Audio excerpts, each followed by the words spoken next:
200 miles north of the Arctic Circle lies a remote village of indigenous people, the Inupiat. They still use traditional wood-frame boats covered with bearded sealskin, built and maintained by hand, for their annual whale hunt. During that time, when we're out whaling, we land on the beluga and the bowhead. And then following that, it's the bearded seal. That's part of our diet when we're out there whaling. And then we've been doing this for hundreds of years. I could never describe it. It's real harsh, it's unpredictable, and yet we can adapt to it. We depend on the ecosystem. We have the land and the sea that have just been bountiful and provide. I've always said to my ancestors, you know, they chose the right place. Caroline Cannon is a community leader chosen by village elders to spearhead efforts defending her people against a looming threat. There are some people out there that lives and depends on that ocean. America's insatiable energy demands had put the area's biodiversity at great risk, as offshore oil and gas leases are slated for approval in a federal plan for development. We have to take it seriously because one incident, and that's all it takes, one mistake, a blowout. And we saw what happened at the Gulf of Mexico. No realistic plan exists for response to a spill in this remote corner of the world.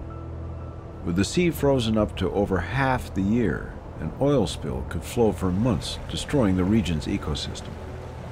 The elders had told her, Caroline, it's your job to oppose this offshore oil and gas activity. The potential oil spills and the impacts that this could have on our wildlife and on our garden where we eat. Caroline attended hundreds of industry and government meetings in Alaska and Washington, D.C. to plead Point Hope's concern about what's at stake. I chose to be here because I think we have to be heard. Caroline Cannon is one of the most powerful and inspirational voices that we have in this fight. Caroline has a way of painting a picture of life in the Arctic, of the centuries-old whaling tradition. Getting ready for the whaling harvest, for people that will never go there. So I just want to take this opportunity to thank you for all the efforts that you... Caroline's tenacious efforts paid off when a 2009 federal court ruling resulted in the cancellation of future lease sales in the Arctic. It was an unprecedented victory.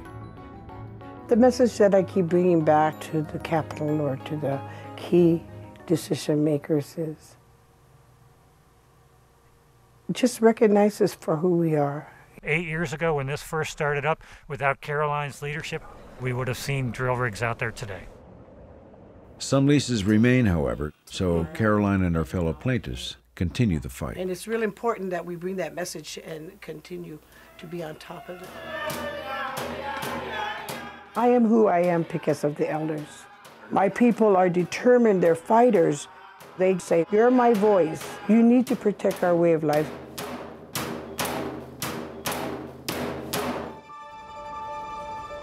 I carry the message within my heart because I know that when you follow what's been instilled in you, you can't go wrong.